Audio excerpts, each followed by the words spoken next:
What's going on, guys? My name's Spence, And I'm Mitch. and we're two brothers that really love King of the Hill. And today we are looking at Jumpin Crack Bass. Jumpin Crack Jumpin Bass. Crack Bass. Yeah, that's a tongue twister. But yeah, I feel like this is an absolute classic episode, one of the quintessential episodes that when I think about King of the Hill, this is always one of the first ones that comes to mind. It's a real fun thing to address given fish drugs and to see how drugs would interact with an ecosystem. Yeah, and it's definitely not something you would think about. I think it's a really creative idea, maybe slightly unrealistic. I'm not sure how much fish would be wanting to eat crack cocaine, but you never know. I haven't tried it personally, so I can't That'll be one for Mythbusters. We'll see if it has any truth to it. But we get, of course, Hank Hill is going to be a fisherman. It's like the stereotypical, like, middle-aged man hobby. And Middle-aged white guy. yeah, and of course, Hank is a prolific fisherman, and he's very passionate about it. And we start the episode off with a scene of Hank lecturing Bobby on the importance of a good old hand-dug American worm. Over store-bought, yeah. The caged farm worms. Yeah, we never get to run around and be free. This guy is super brazen. Like, you're gonna try and break into a truck when there's somebody right there. Like, you can't see that there's someone right there. I thought about that too. It seemed like not only that, but the only vehicle in the parking lot, and Yeah. there's people right next to it. He's a pretty shitty crook, that's for sure. He's a pretty stupid crook. And he gets his just desserts being sentenced to live 1 month in a truck, which is definitely a creative sentence. I don't know if judges are even allowed to do stuff like that. I'm pretty sure they're not. Maybe in Texas. I don't. But Who's gonna pay for the truck? yeah, exactly. Who's going to not only pay for the truck, and then you have to have somebody there to ensure that he actually stays in the truck and doesn't just Right, plug yeah. off and go somewhere else. So you need somebody to watch over him constantly, basically. It seems like a kind of unrealistic sentence, but it's sure funny. He's got the mullet and everything. Nice. But the judge is right about one thing. If they sent him to jail, he would just become a better truck thief. Yeah, the system's flawed, isn't it? Yeah, it's pretty fucked up. We get to see Hank's poor truck. That this is another thing that is, it hasn't happened to me personally, but I've seen this happen to a lot of people where their possessions get caught up in police evidence and they just tear it apart. Tear it apart, and they don't give a fuck at the end of the day when they give it back to the person. He was in my front seat. He didn't hide any drugs in my spark plugs. Well, we know that now, Mr. Hill. No, they don't want to put it back together or nothing, eh? No, it's shitty, but at least Hank's got another project on his hands. He pawns it off on Luann, which is something our dad would do. Yeah. And speaking of our dad, this also reminds me of our dad, right? Because our dad's a big fisherman, prolific fisherman as well. So it's definitely one of those things that makes him a Hank archetype in my mind. Yeah, he does like to get out on the lake. But yeah, he's never been that stringent about what bait he uses. He really doesn't care. Whatever's catching fish. Exactly. It's actually what we find out that Hank goes for at the end of the day anyways. Yeah, it is super shitty to just be out there fishing and then not catch anything. It's not a very fun experience. It drives me away from fishing when that happens. 100%. Yeah, poor Hank in the little hatchback. Definitely the blue hatch, not purple hatchback. Definitely not something I associate him with. Everyone needs a commuter vehicle, though. And here we get the boys. Of course, all the boys love fishing. I know, that's what I'm a little bit jealous of. I wish I had three Bunch of- pals like that who would just go fishing with you at the drop of a hat. Yeah, you could just phone them up and be like, let's go, let's head on out. Yeah, I And, don't have to they'd all plan be there. 3 months in advance. He gives them the worm to make sure gets a taste. Oh, yeah, just can't be comfortable getting caught and reeled in. So I Yeah. thought it was pretty humane that Hank gave the fish a little treat at the end. Fair enough. And you know what? I've never been a big catch and release guy. If I'm going fishing, I love fish, so I'm going to catch to eat, to cook and eat. It depends on the lake, though, too. I feel like there might be some warmer lakes in Texas, and the warmer the lake, the less edible the fish. Oh, interesting. That's an interesting fact. I didn't know that. That's what I've always heard. I'm not reading it from an encyclopedia or anything. Yeah. why we don't eat fish from Okanagan Lake. They say it's too warm. No, interesting. Yeah, I can definitely see that because the warmer the environment, it's a better breeding ground for parasites and stuff like that. Oh, yeah.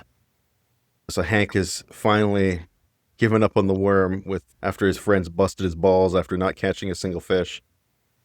First time Hank ever got skunked, which I find hard to believe. Yeah, you're always going to get skunked at some point, especially if you go fishing regularly. I like this guy because he's another one of those funny side characters. And he does show up later. If you remember the episode where Hank gets hired at the Megalomart, he's there as one of the employees. Yeah, all the mom and pop shop guys end up being Megalo employees. Unfortunately, old Ray is hurting here, really hurting. He's got nothing left. And he has the worst insurance fraud plan I've ever seen. They're gonna figure out that someone burned this down real quick. It's shocking how many people think that the police are stupid, though. Especially when it comes to investigating fires and stuff. They got that science locked down these days. It's pretty tough to fool a fire inspector where the fire originated from, and especially if you have accelerant like gasoline, they're gonna know in 1 second. Like, oh, this is probably arson. A good old Jewish lightning to strike. Oh, man. And this guy here, this drug dealer, gives me some serious flashbacks. They did a really good job of making them realistic. And I also love that he appreciates that Hank calls it bait.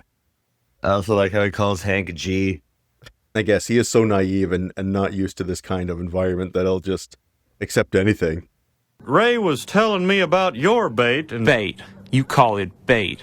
I like that. What are you looking to spend? Well, I got 20. 20 get y'all the bait you need, Jack. Rock on. And then he misses Jack's bait, which is misspelled. Yeah, Jack's bate. And these things cannot be easy to tie on the hook either. Yeah, I imagine it's not an easy thing to get it to work. And so here we have the whole point of the episode where Hank goes fishing with crack cocaine. And it's actually apparently exemplary bait. The fish love it. They can't get enough of it. Seriously, they can't get enough. Yeah, it's like they get addicted to it or something. And we get a couple of great scenes where he throws the fish back, but he literally doesn't want to go away. He wants the crack so bad. I remember when I first saw this episode, I had no idea what was going on. I was probably only, I don't know, 7? Yeah, in that ballpark. Yeah, I had no idea. I thought it was literally just miracle fish bait. Every time I've ever gone fishing, I've always secretly dreamed that it would be like this. This is the memory I pull up of catching a lot of fish. Yeah, you just hope that they're going to be so addicted to the bait. They literally swim outside the boat to wait for more. Yeah, they wait for the hook to come down so they can bite it again. Look at how shallow this lake is. It's ridiculous. Like, Bill's just able to stand up, no problem. I love that Hank is now also addicted to fishing. He's also gotten a hit of the crack vicariously through the fish, and he can't get enough either. I didn't even think of that layer. Yeah, that's one of the things I love about King of the Hill, is that the comedy is usually pretty layered, and so are the stories. That's Greg. Greg at it again, eh? Yeah, that's his whole wheelhouse, is he's very character-driven and always wants to create characters that aren't necessarily like combative towards each other. They're their own people, but all of the characters, how they interact, always make interesting stories. How like typically sitcoms, there'll be like 3 different typical archetypes of character, and then they'll keep making that successful formula over and over again. Yeah, 100%. And they're always like, one is the messy one, and one is the neat one, and one is the smart one, and one is the dumb one. Weird one. Yeah, we talked about some of the last episodes, how the antagonists are realistic, right? Because they don't start with some stereotype, or they start with a character and build it out from there. Yeah. And Hank's running low on the crack, and he can't give the boys anymore, so he just ducks out and goes on his own, makes his own excuse. And they all just sit there waiting for him. Oh, man. He takes Bobby out. After he tells Bobby that it's 3 hours of sitting there doing nothing, and he reels in fish after fish. Dale, of course, coming through his fucking garage looking for bait. This would not be my first choice of weapon for a burglar. I don't know if the weed whacker. It is definitely intimidating, that's for sure. As long as you can start it up on your first pull. That's what would worry me. Some guy's burgling in your house and you're fucking trying to Just hold on. Don't go anywhere. Give me another pull. And unfortunately now, the fish have come accustomed to the drugs, and they're not into it anymore. And I've always wondered, would the fish even survive if it ate crack? If you managed to put some crack in a fish, would it just die, or I don't know what happened, but... I don't know either. My brain's never went on taking that particular subject before. But they do become accustomed to it. What happens is that Hank decides that he needs something stronger, right? The fish have become accustomed to the drugs, and now he needs something stronger to attract them. Like how drug addicts get started, right? They take a little bit, and then they get accustomed to it, and they just need to take more and more and more. And Dale, of course, being the shady guy he is, follows Hank to the drug dealer, and they get busted. And it turns out it was a sting operation. And Hank is in a pickle here, trying to explain why he was buying crack, not for personal use, but to fish with it. He has to make that claim to his lawyer and the judge. That's his defense. Yeah. Yeah, it's a pretty flimsy defense. We have the same judge who recognizes Hank, and he's lucky because it's probably through that he granted him any kind of leniency or chance to prove himself. Yeah, that's right. Yeah. Yeah. And because judges aren't typically known for being lenient. Yeah. And this is one of my favorite Dale rants. I do not recognize the authority of a court that hangs the gold-fringed flag. A flag with gilded edges is the flag of an admiralty court. An admiralty court signifies a naval court-martial. I cannot be court-martialed twice. That is all. Furthermore, Bailiff, gag him. I was thinking, like, the best way to get around this is why don't they just go fish in a different lake where the fish aren't accustomed to the crack, and then he could... Oh my God, yeah. There's a plot hole. And then he could just demonstrate that, oh yeah, it does work in a new environment. But yeah, for some reason, it just goes to the same lake over and over again. Oh yeah, we got Ray in here for arson. I forgot about that scene. This judge must not be very busy to come out on the lake and surveil this himself. His little stopwatch and everything, eh? Fucking nice. Of course, Dale tries to cheat, because of course he does. This is one of my favorite Dale quotes. Dale, you giblet head. If you were going to cheat, why the hell did you buy a frozen bass? I had a coupon. Oh, man.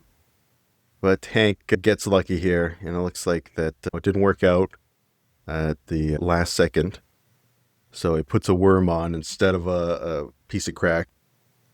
Hank taking in his last moments of freedom, or at least that what he perceives as last moments of freedom.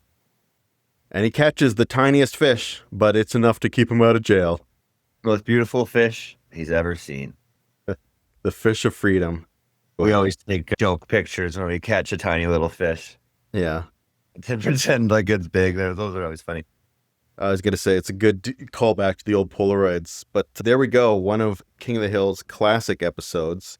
And what are you going to give her out of 10, Mitch? 10. You give us one of 10, eh? A full 10? Nice. I think it's pretty good. I don't think it's quite a 10 out of 10, but it's a 9 out of 10 for sure. An easy 9? Easy 9, yeah. Easy 9. And yeah, I think this is just one of those episodes that when people think about King of the Hill, this is one of the first ones that comes into their brain. Yeah, for sure. It's synonymous with the series. 100%. All right, guys. That brings us to the end of episode 5, season 2. And we'll be back again with episode 6. That's Husky Bobby. And if you enjoy this content, make sure to like and subscribe, and we'll see you next time. See you next time. Can I have some more butter for my pancakes? That's it. I'm going fishing.